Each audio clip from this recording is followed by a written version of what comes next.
네, 안녕하십니까. 정인태 신지식인 TV입니다. 저는 국립한국복지대학교 특임교수를 역임한 정인태입니다. 부정선거 의혹 철저히 밝혀야, 선관위원장 민간이 맡아야, 왜 법원장이. 지금 부정선거 의혹이 굉장히 심하게 지금 드러나고 있어요. 명백하게 밝혀가지고 이게 만약에 부정이 드러난다 그러면은 관련자들을 강력하게 처벌하지 않으면 안 됩니다. 이런 상황이라면은 우리가 선거를 할 이유가 없는 거예요. 부정선거가 있다라면. 그리고 선관위원장을 민간이 맡아야 됩니다. 정치 중립인 민간이 맡아야 되는데 왜 법원장이 맡고 있죠? 입법, 사법, 행정은 철저하게 삼권 분립이 돼야 되는 거예요. 그러니까 이 나라가 아주 지금 잘못 돌아가고 있습니다.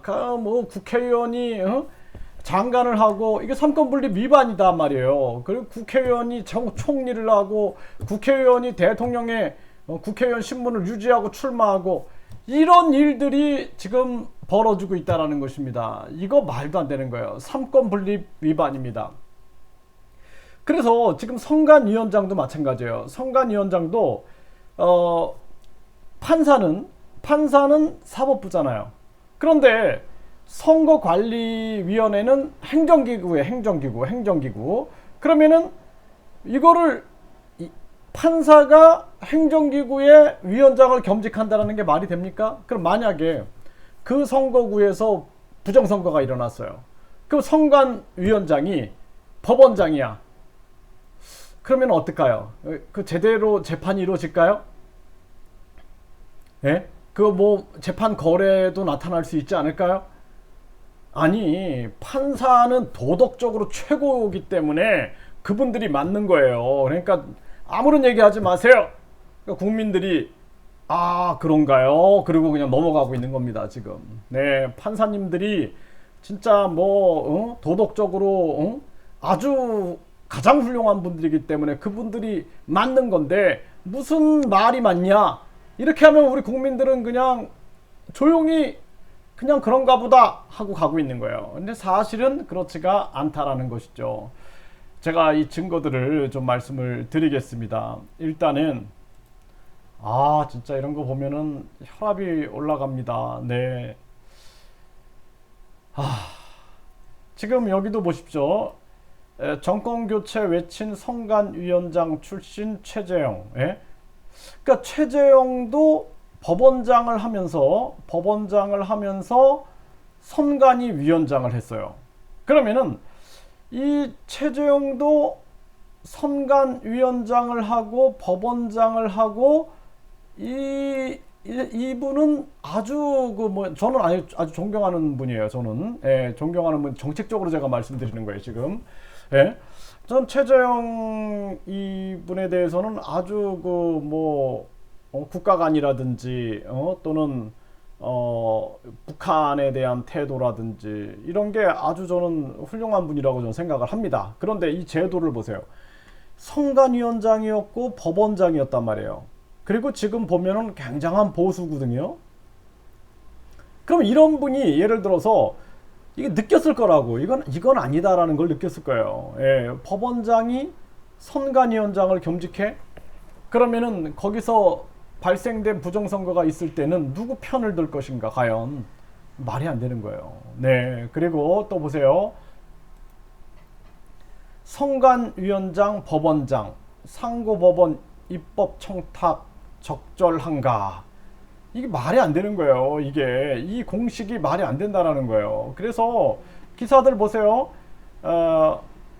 법원장이 선관위원장 맡았습니다. 제주법원장 선출했습니다. 또 강원도 선관위원장의 법원장이 맡았습니다. 계속 이런 기사 나오죠. 전북 선거위원장의 법원장이 맡았습니다. 이런 기사가 다 나와요. 다 법원장이 맡고 있는 거예요. 법원장이. 이상하지 않나요, 여러분들? 네. 이거 순수한 정치적 중립을 지키는 민간인이 해야 되는 거예요. 민간인이.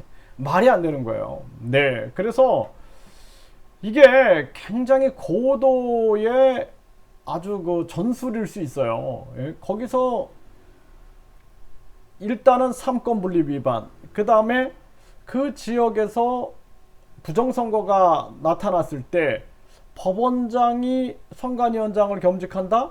그러면 어떻게 해요? 예? 그거를 어떻게 잡아냅니까? 예? 그리고 그게 만약에 정치랑 결탁된다 그러면은 무시무시한 독재가 펼쳐질 수가 있는 것입니다.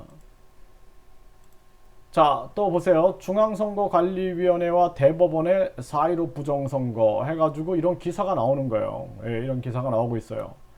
여러분도 한번 읽어보세요. 그리고 검찰 가짜 골프채 수수 의혹 판사 관련 법원 행정처 압수수색.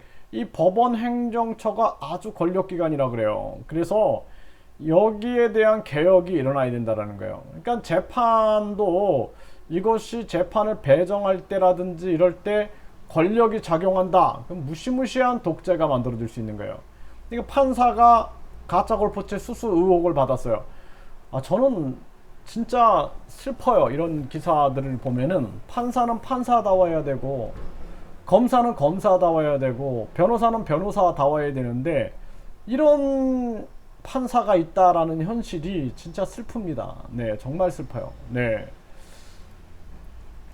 지금 여기도 이 신문에 보면은 경남 양산을 재검포해서 불법 위조 정황 투표지 수천 장이 드러났다라는 거예요. 예?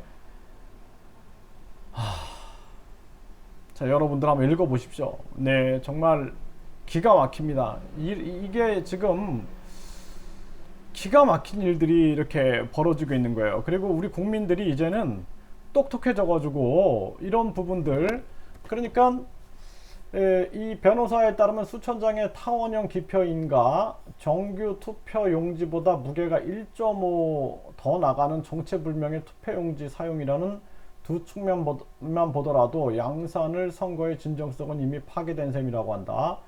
물론 종이 자체가 덜 잘린 채로 서로 붙어있는 투표지, 좌우 여백이 극단적으로 다른 투표지, 가로 세로로 찢어진 투표지, 테이프로 붙여진 투표지, 인쇄절단 짜투리가 붙은 투표지, OR 코드에 빨간 줄이 그어진 투표지, 글씨의 가로획이 빨간색으로 된 사전 투표지들도 함께 발견되었다. 이런 기사가 나옵니다. 다 밝혀야 돼요. 정말 밝혀야 됩니다. 이게 부정선거가 뭐 조합장 선거에서도 부정선거, 학생회장, 대학교 학생회장 선거에서도 부정선거. 이게 우리나라가 도덕성이 상실해버린 거예요. 예? 이게 그냥 이런 기사들이 이게 뭐 바람잡는 그런 기사가 아닙니다. 이거 이제 국민들이 명백하게 알아갈 수 있는 이러한 이제 시점이 와버린 거예요. 지금 이 황교안은 4.15 총선 부정선거 의혹 제기 특검을 도입하자 이렇게 나오죠.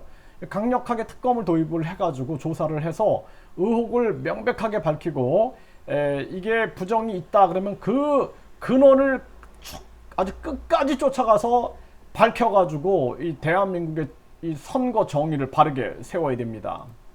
네, 그래서 여기도 보면은 황교안 지난 총선 부정선거 의혹 이제는 팩트다 이렇게 얘기를 하죠. 이게 이제 증거가 막 나오는 거예요. 이 장기표, 이 장기표, 이분은 저는 아주 훌륭한 분이라고 생각을 하고 있는데요. 이 장기표 이 국힘당의 예비 후보는 4.15 총선 부정선거에 고강도 투쟁을 천명을 했어요. 그래서 증거가 굉장히 많아요. 그래서 투표 관리인 도장이 뭉개져 어떤 투표 관리관의 도장인지 알아볼 수 없는 투표지 1,000장 이상, 4.15 총선에서 집계된 관외 사전 투표의 경우 투표한 사람마다 투표지가 300장이 더 많은 현상, 지역구 후보에 대한 사전선거 투표지에 비례대표라는 것이 인쇄된 투표지가 있었는데 사전선거에서는 도저히 나올 수 없는 투표지가 2장 또는 3장씩 붙어있는 투표지 발견, 보관된 투표함의 바꿔치기 가능성, 신권화폐처럼 빳빳한 투표지가 묶여진 투표지 수백 장 확인 등 이거 정확하게 밝혀야 됩니다. 명백하게 밝혀가지고 진짜 우리 역사에서도 부정선거 때문에 대통령이 이 하야하고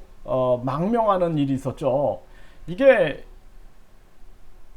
이 욕심에 눈이 멀면은 이 정치 세력들이, 예? 대통령이 아무리 훌륭해도 그 정치 세력들이 욕심에 눈이 멀면은, 예? 드루킹 사건 보셨죠? 드루킹 사건.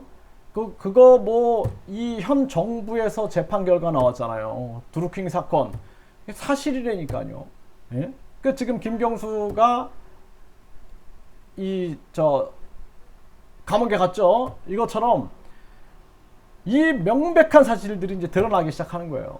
예, 그래서 지금 이러한 사실들을 명백하게 밝혀가지고 어떠한 상황이 있었는지를 국민들에게 다 알려가지고, 이게 이렇지 않으면 우리가 선거가 하나마나 선거다. 이게 다 고생하는 거예요. 예, 그래서 빠른 시간 내에 명백하게 밝혀가지고 이 근원을 뿌리채 뽑아내야 된다. 저는 그렇게 말씀을 드립니다.